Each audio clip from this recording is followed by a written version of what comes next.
જય શ્રી રામ બધા મિત્રોને. તો આપણે જો મગફળી કાઢવાનું હલર આવી ગયું છે. આપણે મગફળી કાઢવાનું ચાલુ કરી દીધું છે. આમાં કોઈ પણ જાતનો મગફળીનો ઢગલો કરવો પડતો નથી.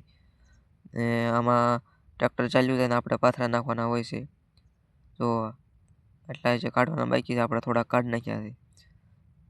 તો બધા લોકો મગફળીના પાથરા નાખે છે. આમાં આગળથી ઓરવાનું હોય છે. મગફળીના પાથરા નાખવાના. તો મિત્રો બધો જ મગફળીનો સ્ટોક અહીંયા થાય છે. આ જો 35 મણની ટાંકી આવે છે. તો મિત્રો જો અહીંયા આપણે મગફળીની ટાંકી ખાલી કરવાની છે. આખી ભરાણી નથી પણ હવે તોય ખાલી કરી નાખી. અહીં ઓર આવી ગયા છે એટલે જો પંપ દબાવીએ એટલે ટાંકી ઉપર થાય છે ને આપણે મગફળી બધી જો ખાલી કરવા માંડ્યા છીએ. જો એક ઠેકાણે ઢગલો કરી નાખવી.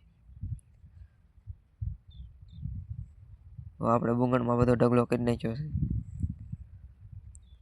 ખાલી થઈ જાય એટલે ડબ્બો પાછો આપણે ઉપર ચડાવી દેવાનો હોય છે. એ પંપ દ્વારા કામ થાય બધું. તો મિત્રો જો અહીંયા બધું જ ખોખાનું કાંદું ભેગું થાય છે. એ બધું સલાખામાં કાઢીને પછી આગળ ફરીને ઓરી દેવાનું હોય છે. જો મિત્રો અહીંયા આપણે આ ડબ્બામાંથી બધો જ પાલો બહાર કાઢી લેવાનો છે.